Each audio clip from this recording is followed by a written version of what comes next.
Ok, génial. Alors, aujourd'hui, on voit comment on débute avec l'Eurocards, comment on commence. Je te laisse la main, je te laisse nous montrer. Donc la proposition aujourd'hui, c'est de revenir aux basics. Donc parfois, on a fait des Clarocar sessions déjà un peu avancées, puis on s'est dit, bah, on va en faire une fois une un peu plus simple, les premiers pas dans Claro si vous créez un projet, et quel est vraiment le cœur de la proposition de Clarocars. Donc on va prendre quelque chose de très très simple.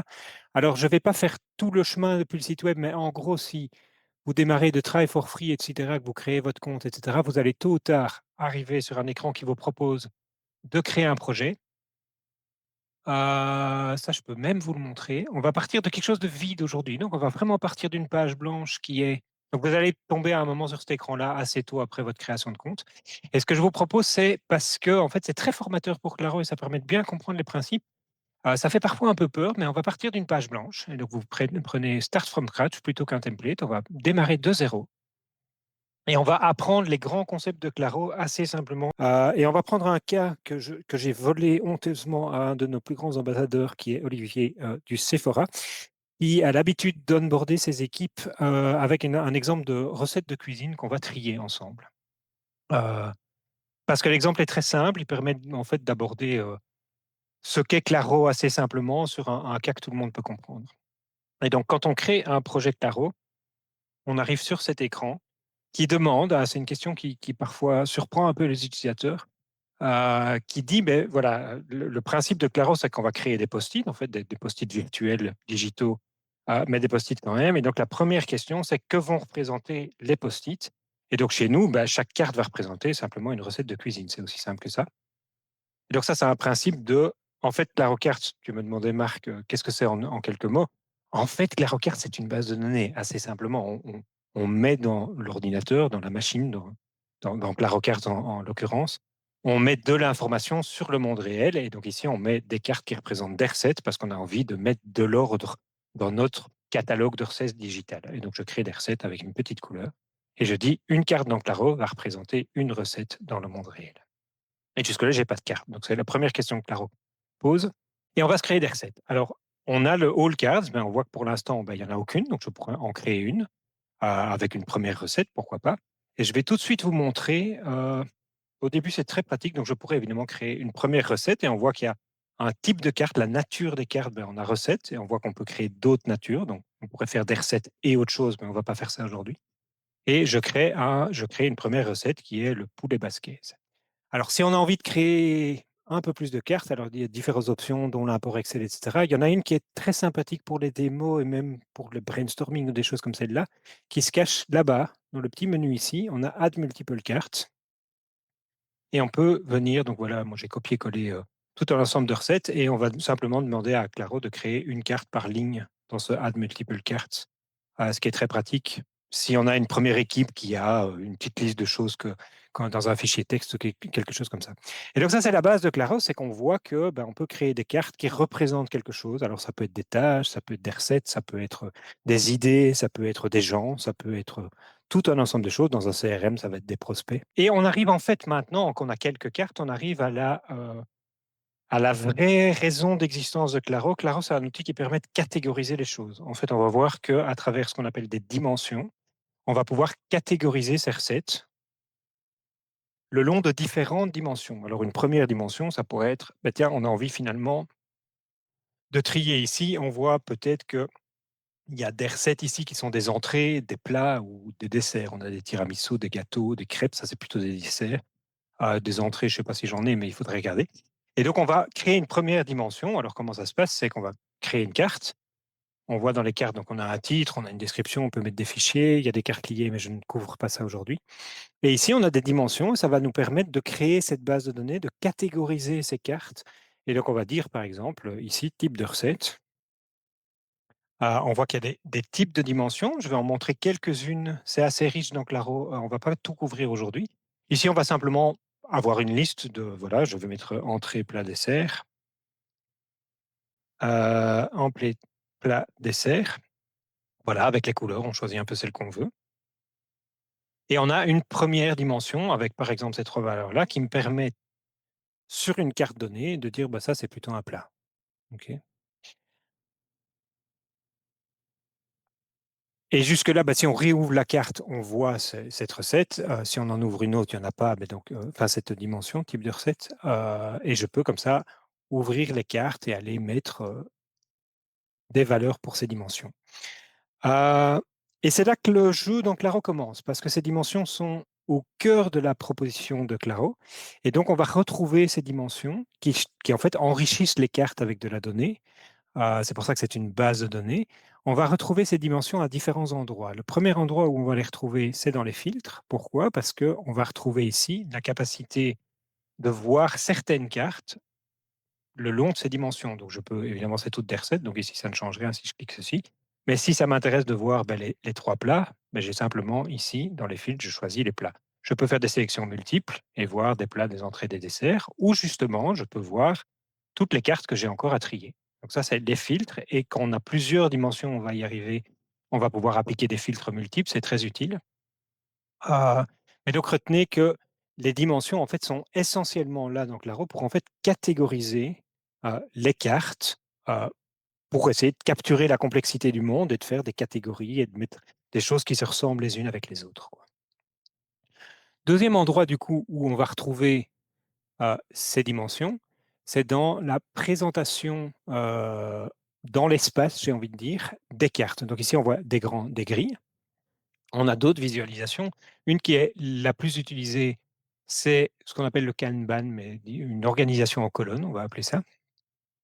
Et ici, dans l'organisation en colonne, on peut choisir la dimension, donc la catégorie, si vous voulez, qui va définir les colonnes. Donc, si je dis je veux voir mes recettes par type de carte, je vois toutes mes recettes ici. Si je dis je veux voir mes recettes par type de recette, je me retrouve avec entrée, plat, dessert, les trois qu'on avait déjà catégorisés, et les autres. Et là, c'est sympa parce qu'on peut commencer à, en fait, gagner un peu du temps et plutôt que de devoir ouvrir les cartes pour aller mettre la valeur de la dimension, on peut glisser les cartes et on peut même faire des sélections multiples en disant moi je vais prendre tout ceci et je vais aller les mettre là-bas.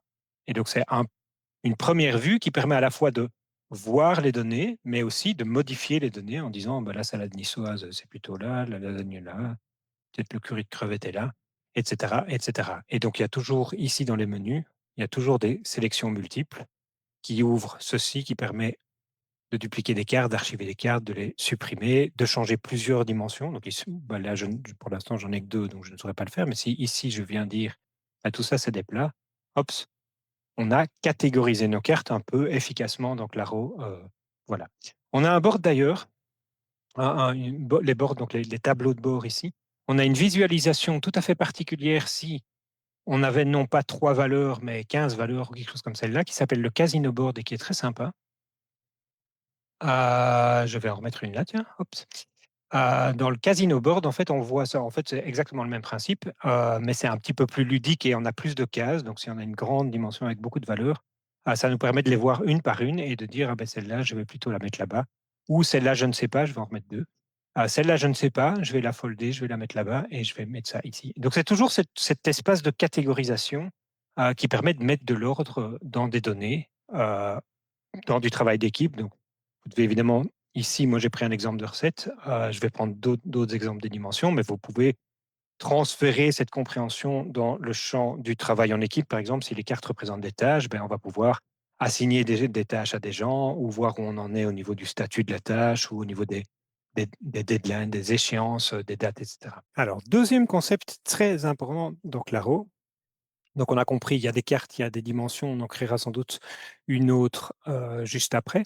Deuxième concept troisième en fait, carte, dimension. Troisième concept extrêmement important dans Claro, la notion de tableau de board en anglais. Alors les tableaux de bord dans Claro, c'est une vue sur les données, sur les cartes. Donc ici, par exemple, on a une première vue qui est cette grande grille. Je vais faire reset, je vais vous montrer pourquoi il y a le petit truc orange ici. Je vais commencer par faire un reset. On a une vue en grande carte euh, présentée comme grille et sur laquelle on n'a pas de filtre et on n'a pas mis une organisation en colonne ou en matrice ou il y en a d'autres ici. Une chose que j'ai peut-être pas montré et que je peux montrer dans l'exemple ici, c'est tiens, si finalement on a envie d'afficher le type de recette sur les cartes, ça va se passer dans ce menu ici, qui n'est jamais que un raccourci sur en fait un grand dialogue qu'il y a dans More Board Options ou dans More Card Options, ça revient au même, on va l'ouvrir. Ça, c'est des petits raccourcis sur ce qui se passe dans ce grand modal ici, ce grand dialogue ici, dans lequel on va retrouver toutes les options du tableau de bord. On est sur un tableau de bord All Cards. Et ça, c'est très important de comprendre le mécanisme de Claro. À tout moment, donc si j'ai envie de dire, bah, tiens, j'ai envie d'afficher de l'information sur les cartes, j'ai envie d'afficher le type de recette avec le nom de ma dimension.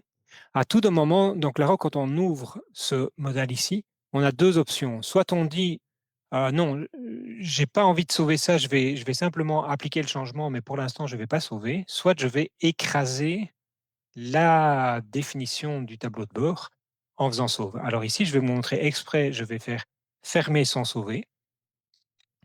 Qu'est-ce qui se passe? On voit, bah, ça c'est tout à fait attendu, on voit ce qu'on a demandé, on voit le type de recette avec euh, les valeurs ici.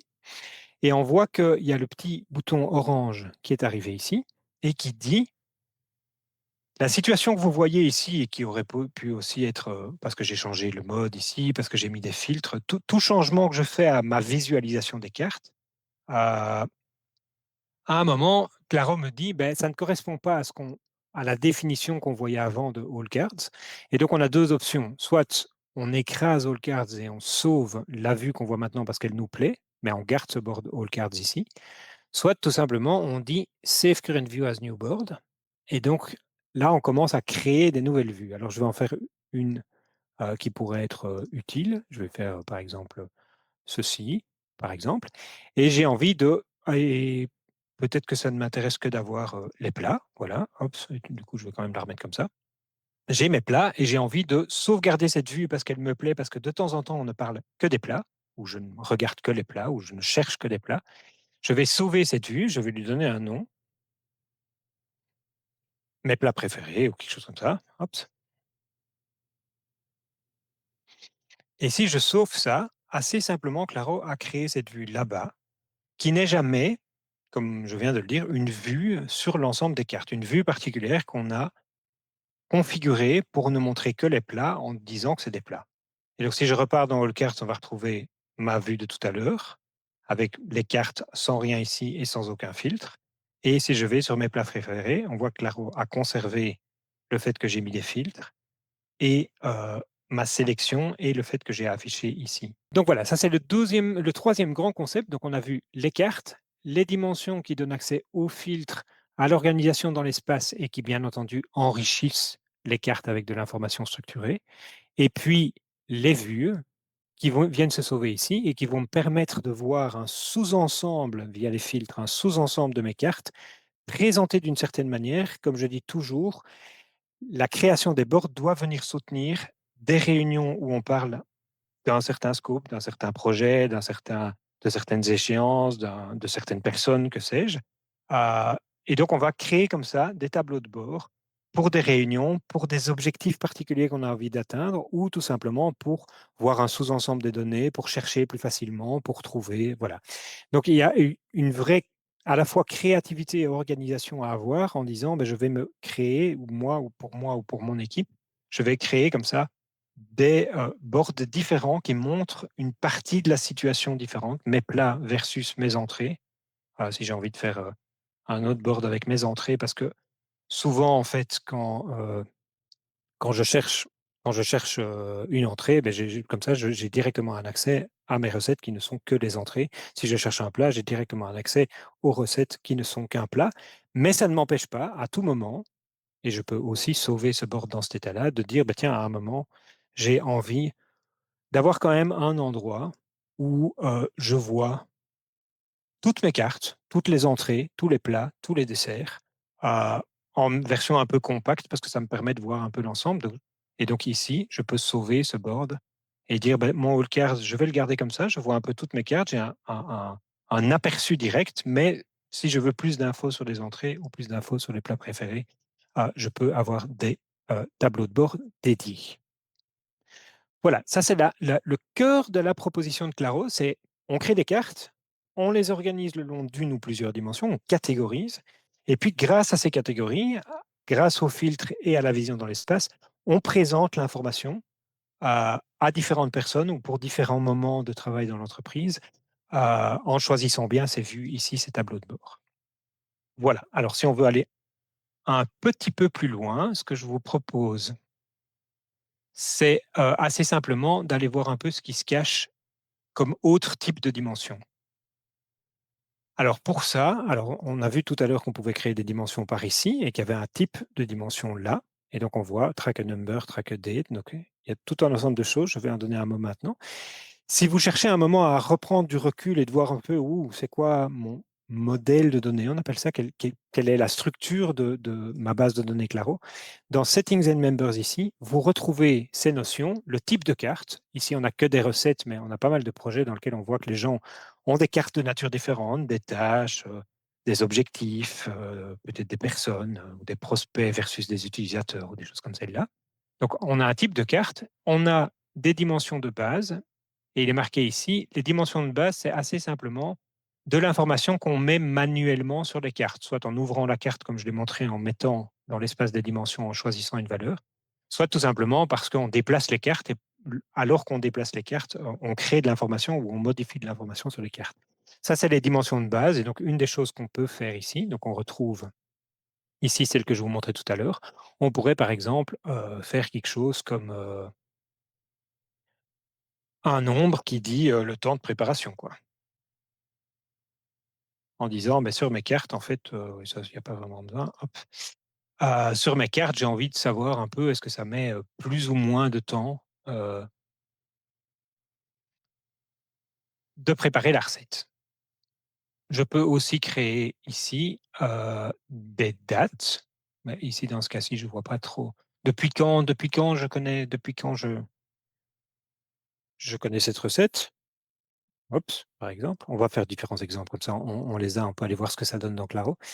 Et alors, une dimension dans les dimensions de base qui est très utile, on peut évidemment avoir un champ tout à fait libre, pas des listes, mais un champ tout à fait libre, je ne le mets pas. Des dimensions tout à fait utiles, c'est les deux ici. Track progress, c'est une dimension un peu spéciale, c'est une liste quelque part comme une autre, mais Claro la connaît et va calculer des temps de parcours. C'est par exemple pour savoir, tiens, cette recette, est-ce que c'est une idée que j'ai mais je ne l'ai jamais faite? Est-ce que je la teste? Bon, sur les recettes, je dis pas que c'est. Ou est-ce que c'est une recette habituelle, c'est mon habitude, je sais la faire, je sais comment ça marche et donc je ne prends pas de risque. Si je prends mes recettes où je suis habitué, je ne prends pas risque. Si j'ai des invités, je peux aller dans mes habitudes et pas trop tester avec mes invités. Et donc on va pouvoir payer des cartes comme ça. Dans des projets en entreprise, c'est plutôt ben, des idées à faire, sur quoi on travaille, qu'est-ce qui a été fini, qu'est-ce qui est presque fini ou des choses comme celle-là. Et une dimension qui est très utile aussi, c'est le membre de l'équipe, par exemple, une personne responsable. Bon, pour Merced, j'ai pas trop d'exemples. Je vous montre juste ce que ça fait dans Claro. Quand on crée des responsables comme ça, on voit des valeurs qui apparaissent et qui sont les membres. Ici, bon, je suis parti d'un projet qui existait déjà, donc j'avais déjà des membres un peu fictifs ici, mais c'est des gens qu'on peut inviter dans le projet Claro. Ça, je ne couvre pas aujourd'hui. Mais du coup, on a une dimension dont les valeurs sont automatiquement synchronisées à partir des membres là-bas. Alors, si on va voir sur cette dimension de base, après on couvrira deux, trois exemples ici, mais sans en prendre trop de temps, parce que c'est déjà un peu plus avancé, je crois. Aujourd'hui, on est vraiment dans une intro à Claro. Si on va voir un peu ce qui s'est passé avec ces différents temps de préparation et autres, si on réouvre une carte, ben, on va se retrouver, comme c'est des dimensions de base, avec tout un ensemble de choses ici, en disant, ben, ça met 1 heure, 60 minutes. Depuis quand je la connais? Ben, depuis le 1er août. Donc là, on va avoir des widgets différents, on appelle ça. Donc ça, c'est des listes, mais là, on a vu un calendrier. Là, c'est plutôt un nombre. Et j'ai tout simplement des listes comme on avait pour le type de recette. Ça ne change pas. Progress responsable. Euh, on va pouvoir mettre ça sur les cartes. Et comme toujours, on va les retrouver ici les valeurs. Alors, peut-être qu'ici, ben voilà, là, on voit qu'il y a déjà un peu des dates. Là, il y a un peu des temps de préparation. Claro a choisi un peu les valeurs tout seul. Il y a moyen de venir configurer ça soi-même, ce que je ne couvre pas non plus aujourd'hui, mais il y a de la doc dans les petits dialogues qui permettent de configurer ça. Donc, on voit ces dimensions apparaître ici, tout simplement ce que ça nous permet de filtrer. Je vais revenir sur les petits nombres ici dans un instant. Et on retrouve ces dimensions, bien entendu, dans la gestion de l'espace. Donc, si j'ai envie de voir, tantôt on voyait mon type de recette, il y a un filtre là, mais on voyait mon type de recette, mais si je veux le faire par responsable et commencer à trier les cartes par responsable, ça fonctionne. Si je veux le faire par statut, de dire, bah, tiens, ça c'est plutôt des habitudes, celles-là elles sont en test, etc. Toujours les mêmes principes, c'est des catégories comme les autres. En fait, au final, il y a des types de dimensions parce que Claro les connaît. Le progrès, il sait calculer des temps de parcours et des choses comme celle-là. Mais au final, au quotidien, c'est jamais que des catégories comme les autres. Et donc, on retrouve ces catégories dans les filtres, ici, et on peut faire des boards. On va évidemment les retrouver dans les dimensions que je peux afficher sur les cartes. OK. Temps de préparation 60. On n'affiche pas, par défaut, Claro n'affiche pas s'il n'y a pas de valeur sur les cartes. Euh, voilà, et donc si je prends même par date ou des choses comme celle-là, c'est toujours le même principe, c'est un peu plus spécial sur les nombres et les dates. Si je fais depuis quand, ben, on voit que les catégories, c'est soit des jours, et donc là, je peux jouer, ça peut être des semaines, ça peut être des mois. Si je mets ici un depuis quand, ouais, on va quand même garder ça dans le passé, mais si je vais fort dans le passé, hop, on va retrouver ces catégories que Claro crée de lui-même, magiquement sur des dimensions dates, en disant, bah, tiens, vous avez des catégories à vous. De nouveau, on peut configurer pour créer les siennes avec des temps relatifs ou des temps absolus. Il fait une proposition ici qui est déjà utile.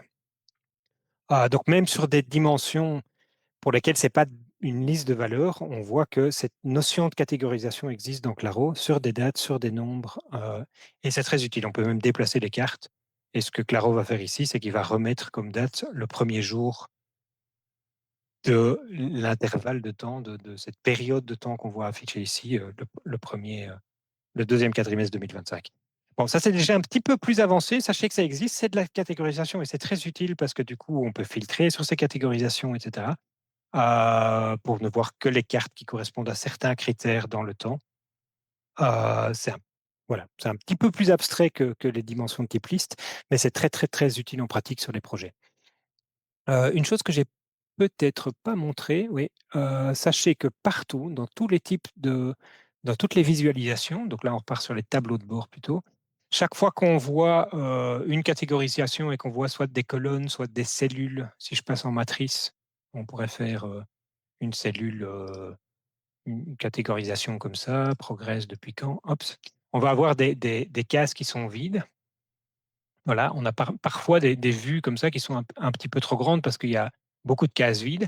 Il y a toujours dans le menu ici, dans toutes les vues, ça existe, le Hide Empty Columns and Rows qui dit, ben, en fait, je ne veux pas de catégorie vide. Et donc, ça va à chaque fois compacter la vue comme ça pour nous permettre de ne voir, en fonction des filtres qu'on choisit là-bas, de ne voir que ce qui a du sens, quoi. Et donc, ça va à chaque fois compacter les vues, ça permet en réunion de se balader et de savoir que l'écran n'est pas trop grand. Claro va toujours montrer uniquement ce qui a en fait du sens, là où il y a au moins de l'information au sein des cellules ou au sein des colonnes ici, où on peut voir si je mets par responsable, ou ici, on ne voit que les responsables qui ont une carte, alors que si je réenlève ceci, hop, on voit aussi les catégories, ici les responsables qui, en fait, pour l'instant, n'ont pas de carte.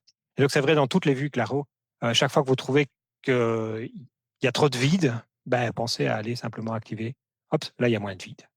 Alors, je vais doucement m'arrêter là. Il y a évidemment plein, plein, plein d'options. Je vais juste terminer un petit peu avec pour ouvrir un peu les chakras, sachez que ça existe, mais c'est déjà un peu plus avancé.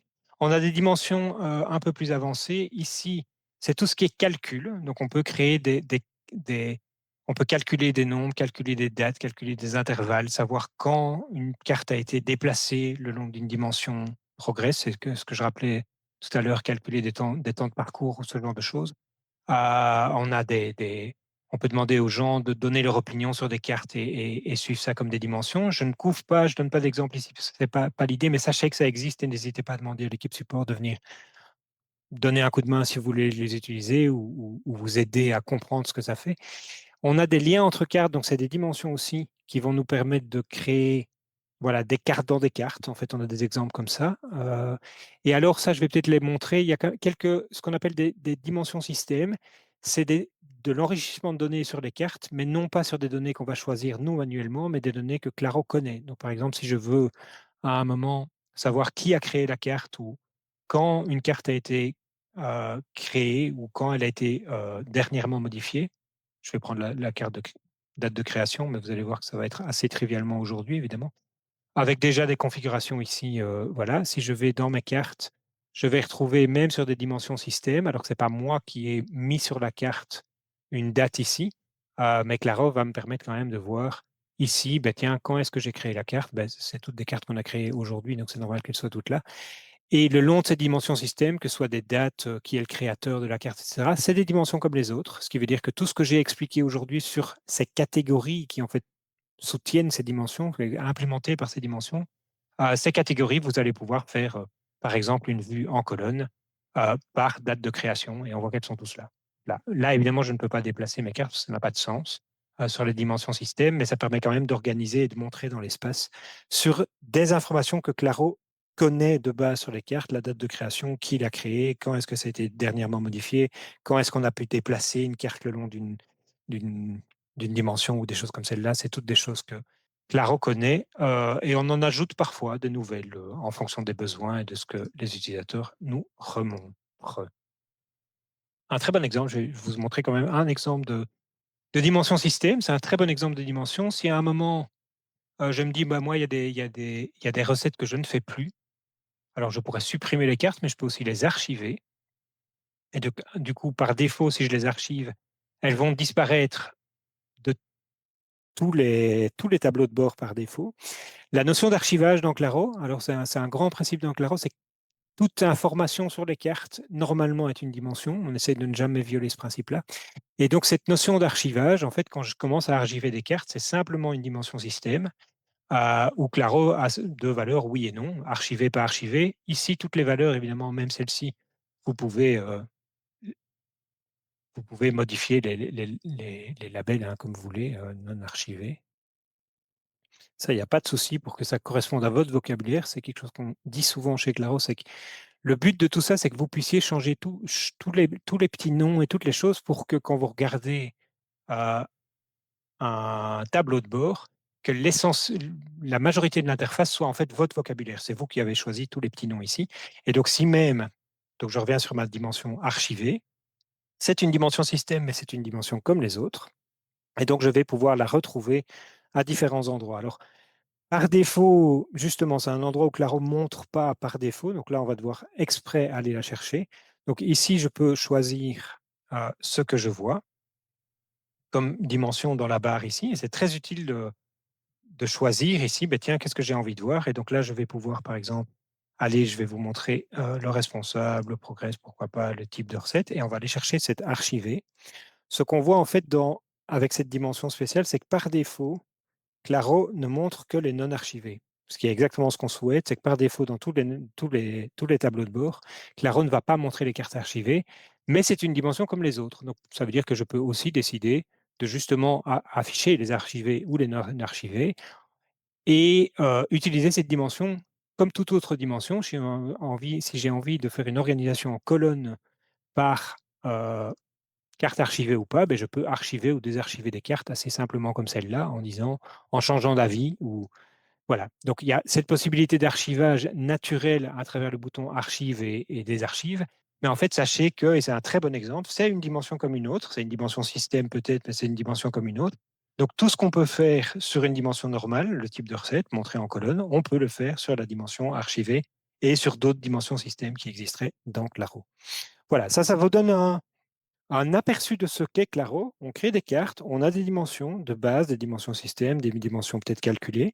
On organise toutes ces dimensions, en fait, permettent de catégoriser l'information et de la visualiser, d'une certaine manière qui correspond aux objectifs, aux réunions, aux discussions qu'on doit avoir seul, cerveau gauche, cerveau droit, ou à plusieurs en équipe en partageant ça en réunion, etc. Voilà, je crois que je vais m'arrêter là parce que c'est déjà une belle introduction à Claro et en particulier à ces dimensions qui sont tout à fait spéciales chez Claro, qui n'existent dans aucun autre logiciel dans cette formule-là. Et je laisse la parole à Marc pour gérer les questions éventuelles que vous auriez. Merci beaucoup Bernard pour la présentation. Et Nawal le propos sur l'exemple des recettes, de le faire évoluer. Elle dit par exemple, j'ouvre un resto, j'ai un menu avec autre chose que des plats avec recettes, mais j'ai une équipe, des prix, des notions différentes. Est-ce qu'on peut faire ça dans Claro Cards et est-ce que tu peux nous faire goûter simplement, comment on rajoute, ce genre d'infos éventuellement? Tout à fait, mais donc c'est toujours le même principe, hein, donc là-haut finalement, si on a une notion, d'équipe, tout va s la question va se poser, comment est-ce qu'on capture ça à travers des dimensions? Donc une des choses qu'on peut faire, c'est créer une dimension, équipe, pour, avec l'équipe A et l'équipe B. Moi je connais pas exactement le j'ai pas lu le commentaire de Nawel, mais si j'ai équipe A, équipe B et que je peux ici venir trier mes cartes, je le fais vite, mais par équipe. Et que je sais, beh, que ça, c'est plutôt pour ça, c'est plutôt des connaissances de l'équipe A, des connaissances de l'équipe B, et cetera. Je vais faire ça. Hop. Ah oui, non, c'était pas vraiment ça que je voulais faire, voilà. Et à un moment, je peux avoir, si je repars en grande carte, sans filtre, si je décide de faire un board, je vais très vite, hein, vous voyez que je connais bien mon claro, un board pour l'équipe A qui s'organise comme ceci, et je sauve ça par équipe A. Hop, elle ne voit que les cartes de l'équipe A. Et un autre qui pourrait ressembler à tout à fait autre chose, qui l'équipe B, elle s'organise plutôt dans le temps. Heu, oui, ça, je pas. Et elle est plutôt sur des cartes qui appartiennent à l'équipe B. J'ai une équipe qui va s'organiser vraiment différemment, comme ça, par exemple, hop, et ça, c'est l'équipe B. Et on peut enrichir comme ça et dire: «Ben voilà, j'ai créé il y a une équipe qui s'organise comme ceci parce que c'est son processus à elle, alors qu'il y a une autre équipe qui s'organise tout à fait autrement parce que c'est leur processus à eux». Et ça ne m'empêche pas de conserver, une vision générale, par exemple, en disant, le manager, lui, il va montrer ses cartes, par équipe. Enfin, il va afficher les cartes, quelle équipe c'est, il va décider que la couleur, c'est peut-être par équipe, pourquoi pas. Voilà. Je ne sais pas si c'est ça que Nawal avait en tête, j'ai pas vraiment préparé l'exemple là, mais c'est toujours le même principe. C'est on crée des dimensions, on crée des vues et puis on catégorise l'information de manière à ce que chacun voit ce qu'il doit voir. Grand principe chez Claro, la bonne information à la bonne personne au bon moment.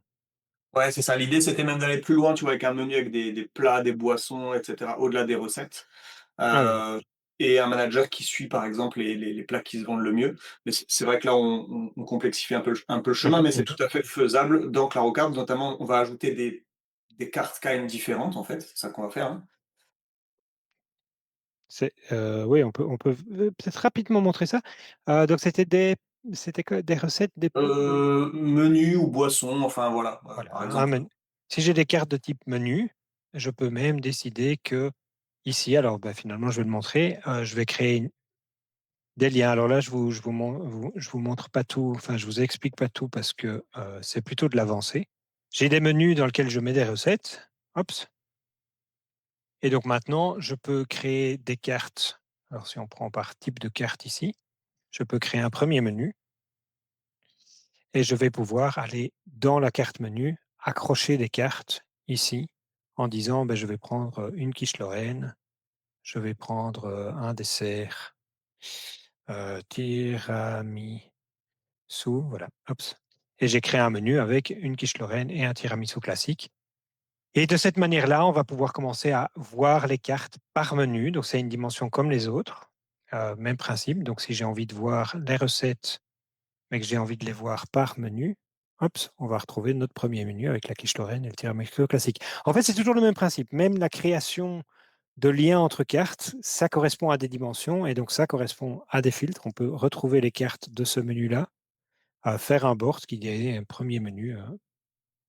Toujours le même principe. En fait, une fois qu'on a compris, c'est un peu abstrait, mais une fois qu'on a compris les cartes, les dimensions qui enrichissent avec de l'information, même les liens entre cartes, même les dimensions système, et que ces dimensions donnent lieu à des filtres et à une organisation dans l'espace, tout le reste revient en fait à prendre sa situation, à se dire comment je représente ça par de l'information avec des dimensions, des filtres et de l'organisation dans l'espace.